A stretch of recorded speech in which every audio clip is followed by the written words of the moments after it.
Hello दोस्तों, नमस्कार। बात कर लेते हैं आज की दिन भर की सारी बड़ी खबरों की, जहां सबसे पहले आपको बताएंगे इधर अमेरिका और इजराइल के मिलकर ईरान पर अटैक के बाद दोस्तों जब ईरान की हुई हालत खराब तो अब भागा भागा आया भारत के पास, भारत से लगा दी बड़ी गुहार। क्या भारत करेगा ईरान की मदद? आपको बताएंगे दोस्तों G20 जैसा चमत्कार दोहराने की है उम्मीद। क्या ब्रिक्स में भी पड़ गई है अमेरिका की परछाई? क्या है जानकारी, सबसे पहले आपको बताएंगे। साथ ही साथ बताएंगे उधर ईरान से जंग के बीच डोनाल्ड ट्रंप को लगा बहुत बड़ा झटका। यूरोप के इस देश ने हथियार देने पर लगा दी रोक, कह दिया हम नहीं देंगे अमेरिका को हथियार। जी हाँ दोस्तों, बताएंगे कौन सा है वो यूरोप का देश जिसने लिया अमेरिका से पंगा, खुलकर आ गया ट्रंप के विरोध में। साथ ही साथ दोस्तों अब ब्रिटेन और ईरान में बढ़ गई तनातनी, कह दिया खबरदार जो अपनी जमीन का इस्तेमाल हमारे खिलाफ होने दिया तो आपको बताएंगे क्या यूरोप तक पहुंचने वाली है ये जंग। तो वहीं दोस्तों खामेनेई के बाद अब हॉर्मुज बना ट्रंप का अगला निशाना। 2000 सैनिकों के साथ मिडल ईस्ट रवाना हुआ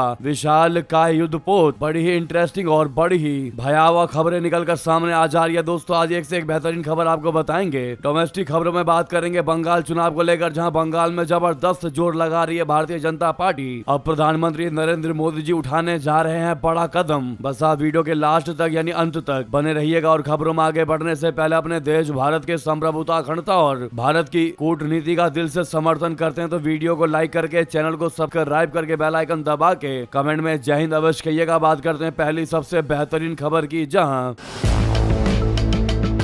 ईरान ने लगाई भारत से गुहार, G20 जैसा चमत्कार दोहराने की उम्मीद। क्या है खबर आपको बता दें। पश्चिम एशिया में जारी तनाव को लेकर ब्रिक्स देशों के बीच अब तक कोई साझा बयान नहीं आ पाया है। इसकी सबसे बड़ी वजह सदस्य देशों ईरान और संयुक्त अरब अमीरात के बीच विरोधाभासी स्टैंड बताया जा रहा है। दोनों देश मौजूदा संघर्ष में एक दूसरे के खिलाफ खड़े हैं, जिससे संगठन के भीतर सर्वसम्मति बनाना बहुत ही ज्यादा मुश्किल हो गया है। मीडिया को मिली जानकारी के मुताबिक ब्रिक्स की मौजूदा अध्यक्षता संभाल रहा भारत लगातार सभी सदस्य देशों के संपर्क में है और एक साझा रुख तैयार करने की कोशिश कर रहा है दोस्तों, लेकिन अब तक इस पर कोई ठोस नतीजा नहीं सामने आ पाया है। पश्चिम एशिया के मौजूदा संकट पर ईरान जहां अमेरिका और इजराइल के हमले की निंदा या आलोचना करने की मांग कर रहा है, वहीं यूएई गल्फ के देशों में ईरान के हमलों की निंदा पर जोर दे रहा है। दोनों देशों के इस परस्पर विरोधी रुख ने ब्रिक्स के भीतर सहमति की राह को जटिल बना दिया है दोस्तों। विदेश मंत्रालय के प्रवक्ता रणधीर जायसवाल जी ने कहा कि ब्रिक्स आम सहमति के आधार पर काम करता है और चूंकि इस मुद्दे से कई सदस्य देश सीधे जुड़े हैं, इसीलिए सभी के साथ बातचीत जारी है। बता दें पिछले दिनों ईरान ने ब्रिक्स से सक्रिय भूमिका निभाने की अपील की है। ईरान के विदेश मंत्री अब्बास अराक्ची ने भारतीय विदेश मंत्री जयशंकर जी से बातचीत में कहा था कि मौजूदा हालात में ब्रिक्स जैसे मंच की भूमिका क्षेत्रीय और वैश्विक स्थिरता के लिए बेहद ही अहम है। ब्रिक्स अध्यक्ष के तौर पर भारत कोशिश में है कि जिस तरीके से G20 में यूक्रेन युद्ध पर साझा बयान आया था, ठीक वैसे ही ब्रिक्स के लिए भी भारत कामयाब होगा। जी हाँ, यानी कि दोस्तों ब्रिक्स के भीतर सर्वसम्मति से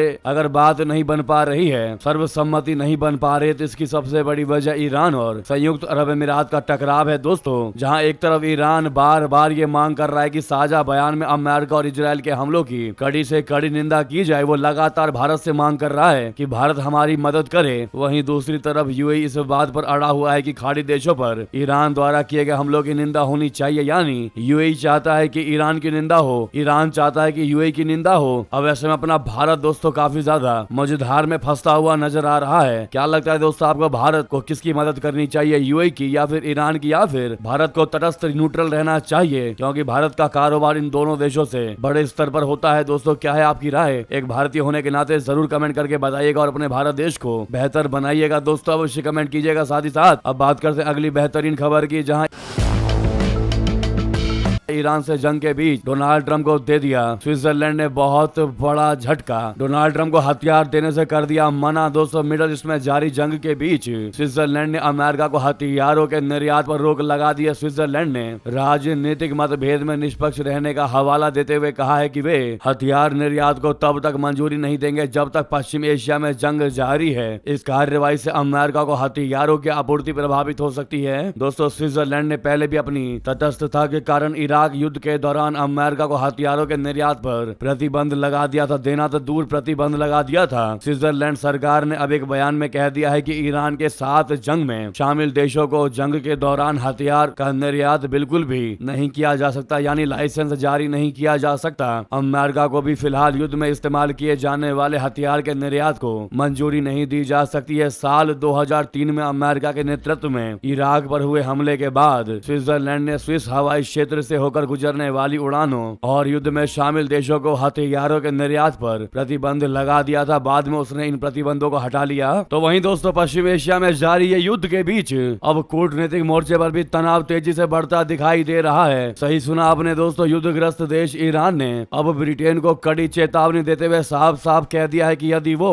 अमेरिका को अपने सैन्य ठिकानों के उपयोग की अनुमति देता है तो इसको सीधे तौर पर युद्ध में भागीदारी माना जाएगा और इसके गंभीर परिणाम भुगतने पड़ेंगे। जी हाँ दोस्तों, ईरान के विदेश मंत्री अब्बास अरागची ने अपने ब्रिटिश समकक्ष से बातचीत के दौरान ब्रिटेन के रुख की कड़ी आलोचना की। उन्होंने कहा कि अमेरिका और इजरायल के हमलों के प्रति ब्रिटेन का नकारात्मक और पक्षपातपूर्ण रवैया क्षेत्रीय तनाव को और भड़का रहा है। अरागची ने साफ शब्दों में ब्रिटेन को चेतावनी दी कि अमेरिकी सेना को ब्रिटिश ठिकानों का इस्तेमाल करने देना ईरान के खिलाफ युद्ध में शामिल होने जैसा होगा। वहीं दूसरी ओर ब्रिटेन ने इन आरोपों को खारिज करते हुए अपनी स्थिति स्पष्ट कर दी है। लंदन स्थित डाउनिंग स्ट्रीट के एक प्रवक्ता ने कहा कि अमेरिका को दी गई अनुमति सीमित और विशुद्ध रूप से रक्षात्मक उद्देश्यों के लिए है। प्रवक्ता ने जोर देकर कहा कि हमने शुरुआती हमलों में हिस्सा नहीं लिया और न ही हम इस व्यापक युद्ध में शामिल होना चाहते हैं। दोस्तों उधर बता दें, खामेनेई के बाद अब हॉर्मुज बना ट्रम्प का अगला निशाना। क्या वाकई में है कुछ ऐसा या फिर कुछ और है बात? क्यों आखिर 2000 सैनिकों के साथ मिडल ईस्ट रवाना हुआ अमेरिका का विशाल काय युद्ध पोत? दरअसल पश्चिम एशिया में लगातार 21 दिनों से जंग जारी है। इस बीच ईरान ने सुप्रीम लीडर खामेनेई की हत्या और उस पर हुए हमले के बदले हॉर्मुज जल डमरू मध्य को ब्लॉक कर दिया है। ईरान की इस हरकत से ग्लोबल ऑयल सप्लाई में भारी कमी और कच्चे तेल की कीमतों में बड़ा उछाल देखने को मिला है। अब इसके बाद से ही पूरी दुनिया इस अटकलेबाजी में डूबी हुई है कि क्या अमेरिकी राष्ट्रपति ट्रंप ईरान में अपनी सेना भेजेंगे। दोस्तों डोनाल्ड ट्रंप भले ही इस सवाल का जवाब सीक्रेट रखना चाह रहे हों, लेकिन सामने आई सैटेलाइट इमेजों से बड़ा बवाल खड़ा हो गया है। दोस्तों तस्वीरों ने पूरा राज उगल कर रख दिया। इन फोटोज से पता चलता है कि 2200 कर्मियों वाला एक नया अमेरिकी युद्धपोत यूएसएस त्रिपोली मध्य एशिया की तरफ रवाना हो चुका है। ये इस वक्त दक्षिण हिंद महासागर में भारत के बिल्कुल करीब है। इससे संकेत मिलता है कि ईरान जंग अगले हफ्ते एक नए चरण में प्रवेश कर सकता है। दोस्तों सवाल यह है कि इतनी बड़ी भारी भरकम सैनिकों को कहां लेकर जा रहा है अमेरिका? क्यों सेना तैनात करना चाहता है अमेरिका? दोस्तों पहला कारण हॉर्मुज जल डमरू मध्य को वापस खोलना है, जिससे दुनिया का 20% ऑयल गैस ट्रांसपोर्ट होता है। ईरान ने 28 फरवरी 2026 को जंग शुरू होने के बाद से ही इस जल मार्ग से जहाजों की आवाजाही लगभग पूरी तरह रोक दी है। अब देखते हैं दोस्तों क्या करता है अमेरिका इन विशाल काय सैनिकों को लेकर। साथ ही साथ उधर आपको बता दें,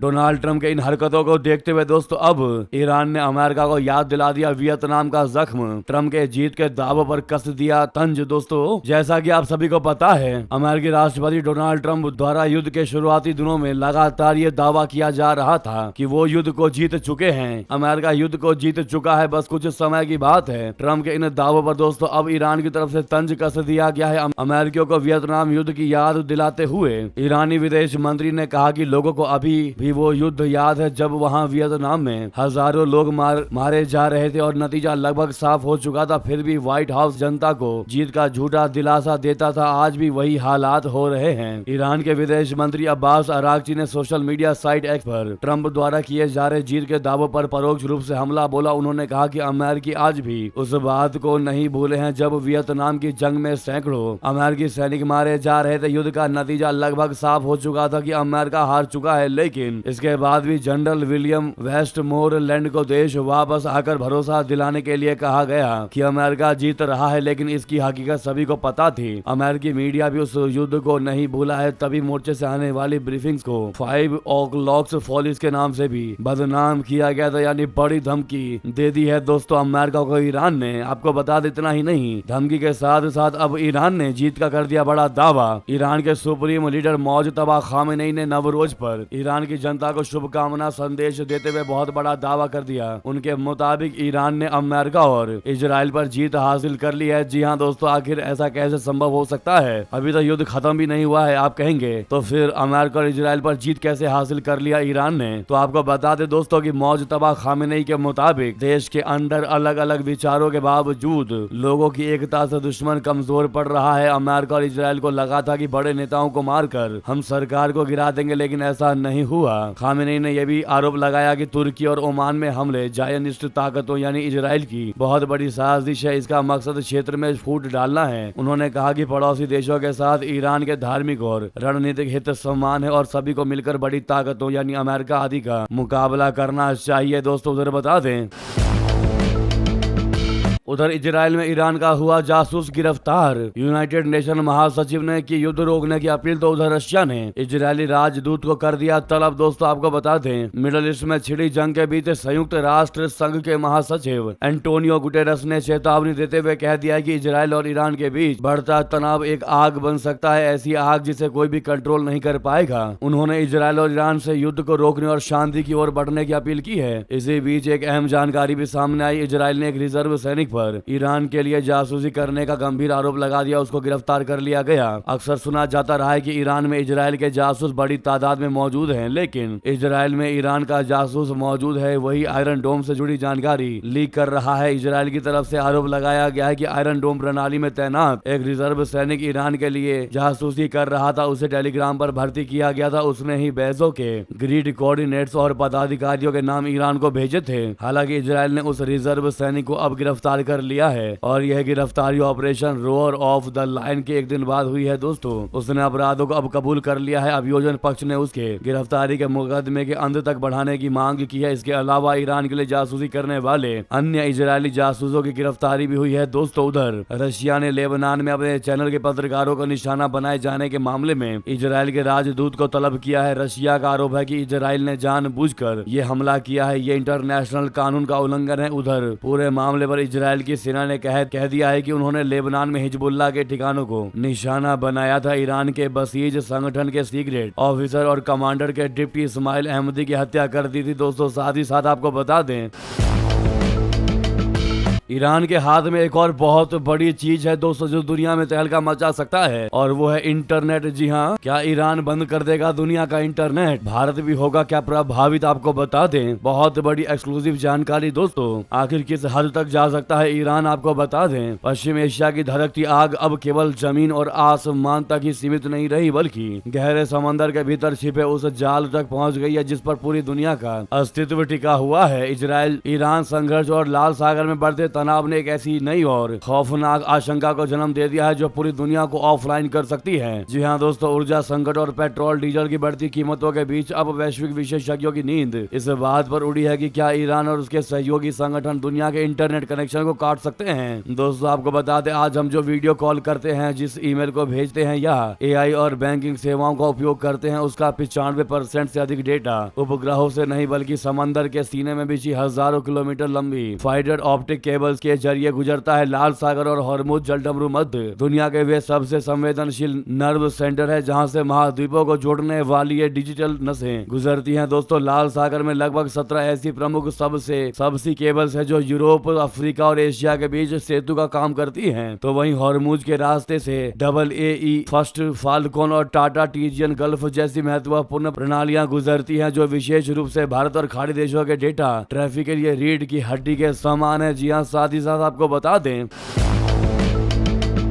उधर हॉर्मुज स्ट्रेट पर ट्रंप की नाराजगी के बीच जापान की प्रधानमंत्री पहुंची अमेरिका। क्या कहा ईरान के जंग पर? बता दें, जापान की प्रधानमंत्री साने तकाइची ने अमेरिका के साथ मजबूत रिश्तों की बात कही है। उनका यह बयान ऐसे समय पर आया है जब अमेरिकी राष्ट्रपति ट्रंप इस बात से बेहद नाराज हैं कि स्ट्रेट ऑफ हॉर्मुज की सुरक्षा में मदद की अपील पर जापान और अन्य देशों ने उनको समर्थन नहीं दिया। तकाइची ने व्हाइट हाउस में ट्रंप से मुलाकात की। उन्होंने ट्रंप से कहा कि जापान ईरान के परमाणु कार्यक्रम के विकास का विरोध करता है। उन्होंने ट्रंप से कहा कि पश्चिम एशिया और अब दुनिया भर में सुरक्षा संबंधित माहौल बहुत गंभीर है, लेकिन इसके बावजूद मेरा दृढ़ विश्वास है कि ट्रंप सिर्फ अपने आप ही पूरी दुनिया में शांति स्थापित कर सकते हैं। ट्रंप ने भी जापानी प्रधानमंत्री की तारीफ की और ताकाइची को लोकप्रिय और ताकतवर महिला बताया। तो वहीं दोस्तों हॉर्मुज से 24 घंटे से नहीं निकला कोई जहाज, लेकिन भारत को मिल गई बहुत बड़ी सफलता। अब आ रहे हैं भारत में 2 LPG टैंकर। जी हाँ दोस्तों, कैसे ये संभव हो पाया जानकर आप भी जाएंगे चौंक। आपको बता दें, जैसा कि आप सभी को पता है, हॉर्मुज स्ट्रेट काफी टाइम से बंद है दोस्तों। ईरान ने इसको बंद करके रखा हुआ है। वो हॉर्मुज से चंद ही जहाजों को जाने की अनुमति दे रहा है, जबकि अन्य को मिसाइलों से समुद्र की तलहटी में डुबो दे रहा है। इस बीच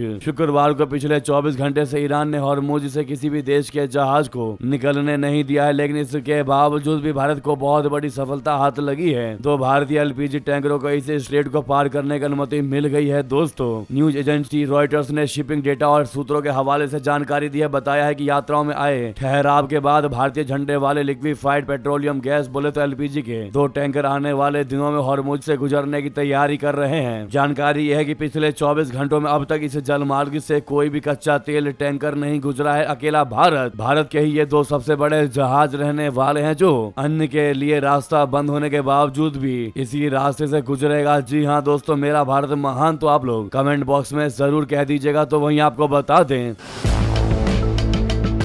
उधर पाकिस्तान के हमले के बाद अपने भारत ने अफगानिस्तान को भेज दी बड़ी मदद। मोदी सरकार ने दिया साथ देने का भरोसा। दोस्तों अफगानिस्तान में पाकिस्तान द्वारा 16 मार्च को किए गए हमले के बाद भारत अपनी दोस्ती निभाने के लिए मानवीय तौर पर आगे खड़ा हुआ है। भारत सरकार ने घायल हुए लोगों के चिकित्सा उपचार और शीघ्र स्वस्थ होने में सहायता के लिए काबुल को 2.5 टन आपातकालीन दवाइयां, चिकित्सा सामग्रियां और किट भेजे हैं। केंद्र सरकार ने अपना बयान जारी करते हुए कह दिया है कि भारत अफगान तालिबान के प्रवक्ता एकजुटता से खड़ा है और इस कठिन घड़ी में हर संभव मानवीय सहायता प्रदान करता रहेगा। वहीं भारत ने मंगलवार को अफगानिस्तान की राजधानी काबुल में स्थित उम्मीद ड्रग एडिक्शन ट्रीटमेंट हॉस्पिटल पर 16 मार्च की रात को पाकिस्तान द्वारा किए गए बम हमले की निंदा करते हुए इसे बर्बर और अमानवीय करार दिया था। विदेश मंत्रालय के आधिकारिक प्रवक्ता रणधीर जायसवाल जी ने कहा कि यह पाकिस्तान की चाल चरित्र को दर्शाता है। वहीं तालिबान प्रशासन ने नशा मुक्ति केंद्र पर हुए हमले को अफगान हवाई क्षेत्र का उल्लंघन बताया और खुलासा किया कि इस बम विस्फोट में इलाज करा रहे लगभग 400 लोगों की मौत हो गई है। दोस्तों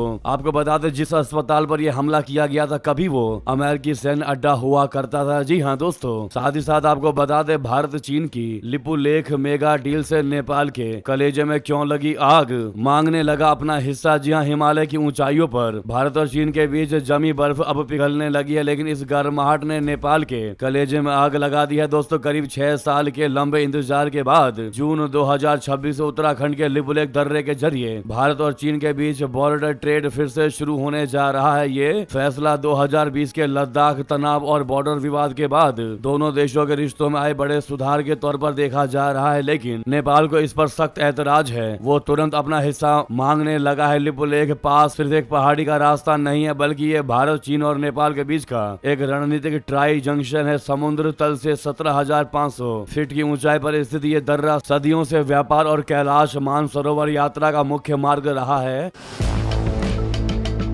नेपाल का दावा है कि 1816 की सुगौली संधि के मुताबिक लिपुलेख दर्रे वाला इलाका यानी काला पानी क्षेत्र उसका हिस्सा है। नेपाल का कहना है कि काली नदी का उद्गम लिम्पियाधुरा से होता है, जिससे ये पूरा क्षेत्र उसके दारचूला जिले में आता है। वहीं भारत ने भी अपना रुख साफ कर रखा है कि ये नदी काला पानी के पास के झरनों से निकलती है और यह क्षेत्र हमेशा से भारत के प्रशासनिक नियंत्रण में रहा है। दोस्तों अब सबसे बड़ा सवाल यह है कि भारत चीन नई ट्रेड डील से क्या बदल जाएगा। दरअसल जून से सितंबर 2026 के बीच चलने वाले इस ट्रेड सीजन में पहली बार व्यापारियों को खच्चरों और भेड़ों के बजाय पक्की मोटर मार्ग की सुविधा मिलेगी। इससे समय और पैसा दोनों की भारी बचत होगी। गुंजी को मुख्य व्यापार केंद्र और धारचूला को बेस कैंप बनाया गया है। दोस्तों जहां पर नेपाल अपना दावा करता है, वहां पर अब भारतीय स्टेट बैंक, कस्टम और पुलिस के ऑफिस सेटअप किए जा रहे हैं। भारत से गुड़, मसाले और तंबाकू जैसी चीजें निर्यात होंगी, जबकि चाइना से तिब्बती ऊन और कच्चा रेशम आयात किया जाएगा। अब ऐसे में भारत के के लिए लिपुलेख का खुलना न केवल आर्थिक रूप से बल्कि सामरिक रूप से भी बहुत बड़ी जीत है, क्योंकि यह रास्ता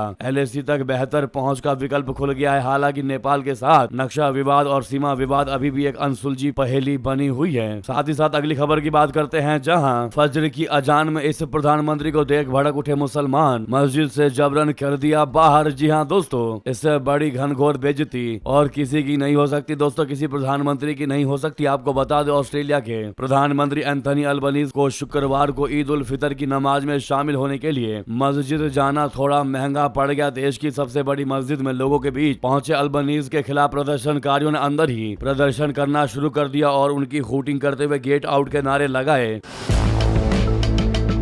दरअसल प्रदर्शनकारी उनके द्वारा इजराइल और अमेरिका को दिए समर्थन से नाराज थे। दोस्तों, यह घटना उस समय हुई जब ऑस्ट्रेलियाई पीएम अपने गृह मंत्री टोनी बुर्गे के साथ पश्चिमी सिडनी की मस्जिद में पहुंचे थे। उनका कार्यक्रम शुरू होने के लगभग 15 मिनट के बाद ही वहां पर मौजूद कुछ लोगों ने उनका विरोध करना शुरू कर दिया और नारेबाजी शुरू कर दी। सोशल मीडिया पर वायरल वीडियो में कुछ प्रदर्शनकारी उनके ऊपर चिल्लाते हुए भी और गेट आउट के नारे भी लगाते हुए नजर आए। इतना ही नहीं दोस्तों, उन्होंने दोनों नेताओं को नरसंहार का समर्थक भी करार दिया। इस दौरान आगे बढ़ते हुए कुछ प्रदर्शनकारियों को सुरक्षा कर्मी नीचे गिराते हुए नजर आए। इस वक्त प्रधानमंत्री अल्बनीज वाक होकर उन्हें देखते रहे। थोड़ी देर बाद जब हंगामा ज्यादा बढ़ने लगा तो अल्बनीज वहां से चले गए। इस दौरान भी लोग शेम ऑन यू के नारे लगाते हुए सुनाई दिए। वहीं दोस्तों, आपको बता दें, प्रधानमंत्री नरेंद्र मोदी जी ने ओमान सुल्तान को ईद की अग्रिम शुभकामनाएं दी है। समुद्र में सुरक्षित और स्वतंत्र आवाजाही की बात कह दी। मिडल ईस्ट में बढ़ते तनाव के बीच भारत ने कूटनीतिक स्तर पर सक्रियता बढ़ा दी है। प्रधानमंत्री नरेंद्र मोदी जी ने ओमान के सुल्तान हैदम बिन तारिक अल सैद से फोन पर बातचीत की। इस बातचीत में दोनों नेताओं ने क्षेत्र में बढ़ते संघर्ष पर चिंता जताई और हालात को शांत करने के लिए संवाद और कूटनीति को सबसे ऊपरी जरूरी बताया। प्रधानमंत्री मोदी जी ने ओमान और वहां के लोगों को ईद की अग्रिम शुभकामनाएं भी दी। तो वहीं आपको बता दें, बंगाल में जबरदस्त जोर लगा रही है भारतीय जनता पार्टी। पीएम नरेंद्र मोदी जी करेंगे 14 रैलियां, साथ में सीएम योगी जी के धुआंधार कार्यक्रम भी होंगे। दोस्तों, बता दें सबसे बड़ी अहम जानकारी बंगाल से, जहां पश्चिम बंगाल में ममता बनर्जी का किला फतेह करने के लिए बीजेपी इस बार पूरी ताकत झोंक रही है। दोस्तों, 2 चरणों में होने वाले विधानसभा के चुनाव के लिए बीजेपी के शीर्ष नेताओं का आवागमन शुरू हो गया है। खुद प्रधानमंत्री नरेंद्र मोदी जी पश्चिम बंगाल में अगले महीने 14 रैलियां और रोड शो करेंगे। पश्चिम बंगाल में बीजेपी के एक वरिष्ठ नेता ने इन कार्यक्रमों की पुष्टि की है। गृह मंत्री अमित शाह जी के भी कम कार्यक्रम नहीं है दोस्तों, वो कम से कम 8 रैलियां और रोड शो करेंगे। बीजेपी अध्यक्ष नितिन नवीन पश्चिम बंगाल में कम से कम 7 सभाओं को संबोधित करेंगे। इसके अलावा केंद्रीय स्वास्थ्य मंत्री जेपी नड्डा के 6 कार्यक्रम रखे गए हैं। इसके अलावा पीयूष गोयल, किरण रिजिजू समेत अन्य केंद्रीय मंत्री भी चुनाव प्रचार में उतर सकते हैं। उत्तर प्रदेश के मुख्यमंत्री योगी आदित्यनाथ जी भी पश्चिम बंगाल में ताबड़तोड़ जनसभाएं करेंगे। अब तक की जानकारी के अनुसार उनके 8 कार्यक्रम फिक्स कर दिए गए हैं। इसमें जनसभाएं और रोड शो दोनों शामिल हैं। अभिनेता से नेता बने मिथुन चक्रवर्ती राज्य में कम से कम 10 सभाओं का हिस्सा होंगे।